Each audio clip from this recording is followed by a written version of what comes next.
Donc, en plus, dans ton livre, Mythes et manipulations de l'histoire africaine, comme je disais en préambule, on est confronté quand même à une espèce de doxa qui concerne l'histoire de l'Afrique, avec tout un tas de sujets mélangés, justement, qu'on abordera ce soir sur la colonisation, l'esclavage, le Maghreb, l'Afrique du Sud, enfin l'empire colonial, ça c'est vraiment là, un gros morceau.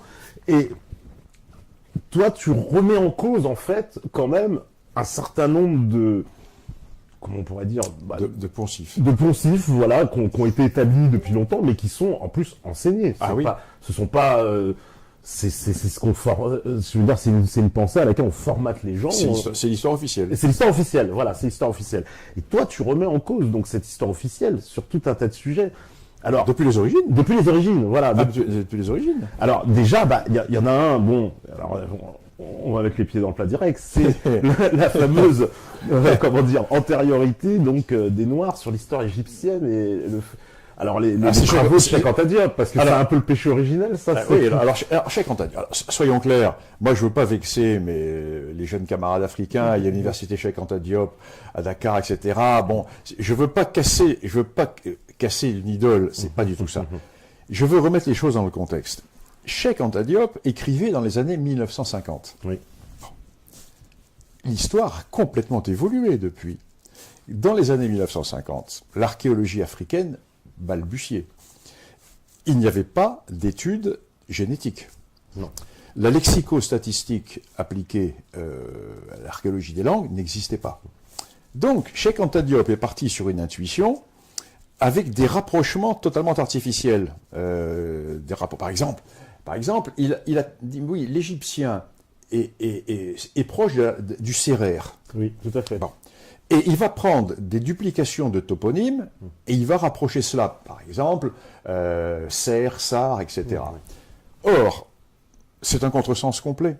Parce que depuis, il y a eu des études qui ont été faites sur la lexico-statistique, sur l'origine des langues.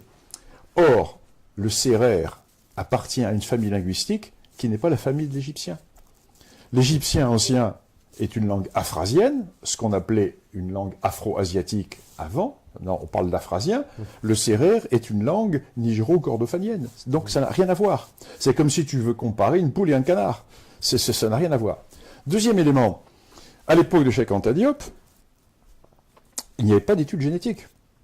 Or, les travaux de la génétique ont montré aujourd'hui que les anciens Égyptiens, dans la partie qui a créé l'ancienne Égypte, c'est-à-dire au nord de la première cataracte, c'est des Berbères. Ce sont des Berbères.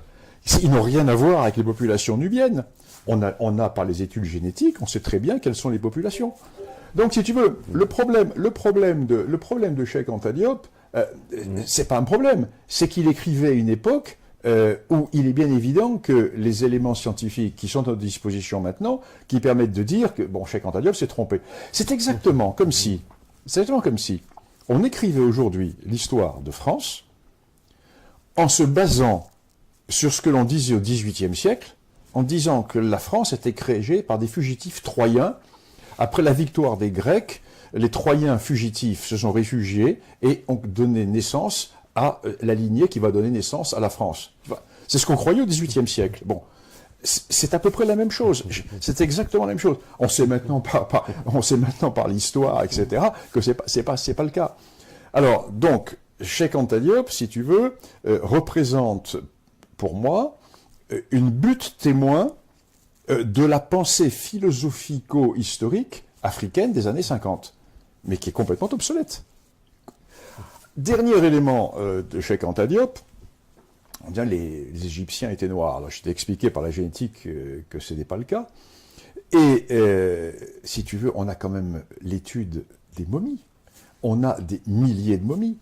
Nous avons les représentations. Les Égyptiens se représentaient. Et moi, dans mon livre, je publie. Quand les Égyptiens représentaient les Berbères, ils les représentaient avec des traits particuliers. Quand les Phéniciens, avec des traits sémitiques. Quand ils représentaient les Noirs, ils représentaient les Noirs. Et eux, ils se représentaient d'une manière différente. Donc, si tu veux, on a des tas d'éléments qui font que... Alors, dernier élément de Cheikh Anta Diop. Cheikh Anta Diop, et c'est là, si tu veux, où tout est mélangé. Cheikh Anta Diop dit, oui, mais de toute façon, il y a eu des pharaons noirs. Bien sûr, bien sûr. Mais attendez, remettons les choses dans l'ordre. Grosso modo, allez, à la louche, l'Égypte démarre, grosso modo, 3500 ans avant Jésus-Christ. On est d'accord. Pendant quasiment 3000 ans, nous avons les pharaons qui se succèdent, les dynasties, etc., peu importe. Et en 702, 704 avant Jésus-Christ, pendant un siècle, effectivement, il y a une invasion nubienne qui se fait avec ce que vont appeler les pharaons noirs, qui vont ensuite... Donc, c'est comme si on te disait, dans 2000 ans, mais les Ulkapé étaient noirs, ou étaient musulmans. Parce que, regardez, dans les années 2000 et quelques, dans la banlieue parisienne, il y a des noirs et il y a des musulmans. Donc la France d'Ulkapé a été créée par des noirs ou par des musulmans. On est dans le syllogisme le plus complet, tu comprends? Alors, moi, j'ai un grand respect pour Cheikh Anta Diop. Parce que Cheikh Anta Diop a été c'est un précurseur, Cheikh Anta Diop, parce que c'est un homme qui n'avait pas les formations scientifiques que l'on a maintenant, mais on ne peut pas reprocher à quelqu'un des années 50 de ne pas connaître les techniques archéologiques et de lexicostatistique et des études par les gènes que l'on utilise maintenant comme science auxiliaire de l'histoire. Mais il a eu, si tu veux, une idée assez géniale, qui était de montrer une sorte de globalité il a postulé une civilisation africaine. Bon, il s'est trompé. Il a postulé également que toutes les découvertes... En fait, le postulat de Cheikh Anta Diop, c'était l'Égypte a tout inventé, or l'Égypte est des Noirs. Donc, l'Afrique a apporté la civilisation. Bon, non, c'est terminé, on n'en parle plus. Alors Martin Bernal a essayé ensuite avec Black Athena de reprendre ça, mais il a été complètement liquidé par les livres de Lefkowitz, etc. Livres non traduits en français d'ailleurs. Les anglo-saxons on fait litière. Enfin, c'est bon, on le savait depuis toujours. Voilà pour Cheikh Anta Diop. Mais si tu veux, ce qui me frappe, c'est de voir que chez les jeunes Africains, encore, au lieu de mettre en avant ce côté pionnier et ce côté novateur de Cheikh Anta Diop, qui aujourd'hui, historiquement, est complètement obsolète, au lieu de mettre ce côté, on continue à mettre en avant les postulats scientifiques de Cheikh Anta Diop. Et là, on rend un mauvais service à l'Afrique. On rend un très mauvais service à l'Afrique, parce que tout le monde sait que c'est faux. Alors, les gens qui ont des complexes, les blancs qui ont des complexes, qui marchent les pieds en dedans et qui n'osent pas dire les choses en face, pour pas déplaire, font comme si... Donc il y a deux histoires qui se créent. Il y a une fausse histoire que se racontent les Africains. Tu sais, comme disait Mohamed Harbi, l'Algérien, il parlait de l'Algérie, mais on peut le dire pour l'Afrique, l'histoire est l'enfer et le paradis des Africains. C'est à la fois l'enfer et le paradis. L'enfer, quand scientifiquement ils voient qu'on leur raconte des bêtises, et le paradis, quand pour échapper à ces bêtises, ils s'inventent une fausse histoire. Tu vois ce que je veux dire? Oui, tout à fait. Ça, c'est fondamental. Et ça, c'est pour un scientifique comme moi, et surtout pour un amoureux de l'Afrique comme moi, alors que l'Afrique n'a pas besoin de s'inventer une fausse histoire. Elle a son histoire. Nom de Dieu, l'Afrique, les Afriques ont leur histoire.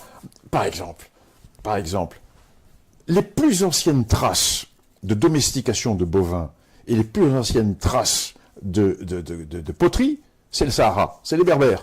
Bon, c'est pas beau pour l'histoire, c'est quand même extraordinaire. Et puis tous ces grands royaumes qui vont apparaître le long du Niger, tous ces royaumes qui vont apparaître dans le Haut-Nil, etc.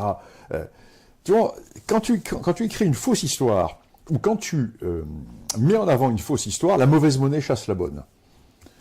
Et du coup, on va laisser de côté les véritables composantes de la véritable histoire africaine. Au profit de mensonges, comme tu réfutes... Je dirais pas que c'est un mensonge.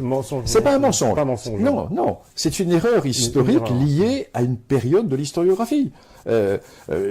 Si tu veux, dans l'archéologie européenne, il y a encore 10 ans, en disant que Néandertal, c'était quasiment un vrai singe. hein, présenté comme un monstre, etc. Maintenant, par la génétique, on sait que nous, Européens, nous avons du néandertalien. Et on se rend compte que Néandertal était un homme qui était vachement évolué, etc. Mais l'histoire évolue.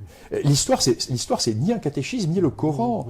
Ou alors, c'est plus de l'histoire. L'historien, c'est quelqu'un qui doit en permanence adapter ses convictions ou ses conclusions à la réalité historique. Ou alors, c'est pas un historien.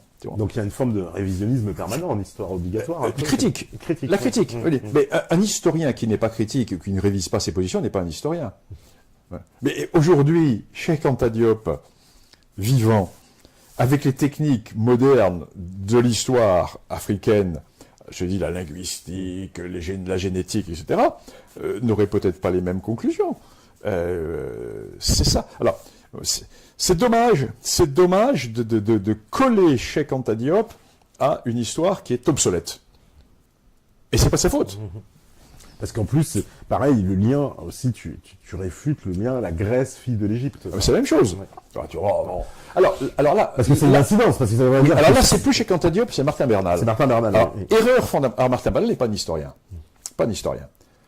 Martin Bernal confond origine et influence. Ça, c'est grave.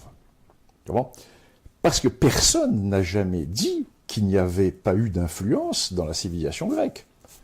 Il est évident que la Grecque, placée où elle était, avait des contacts avec le Moyen-Orient, Mésopotamie avait des contacts avec l'Égypte, etc. Mais pas des origines. Or, Martin Bernal parle des origines. Alors, au point de vue scientifique, c'est une faute terrifiante de confondre influence et origine. C'est pas sérieux, c'est pas un historien, de toute façon. Tu vois ce que je veux dire ? C'est important, ça. Hein. Oui, parce que idéologiquement, après, ça oui, alors, si tu confonds influence et origine, eh ben c'est bon. Alors, je reviens à la France.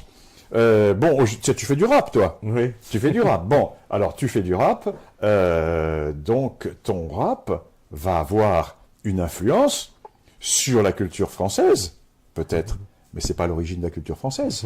Hein, bien sûr. Tu es d'accord ? Ah, complètement, ouais. Influence, origine. Ouais. Ça, c'est le b.a.-ba du métier d'historien. Bernal n'est pas historien, donc...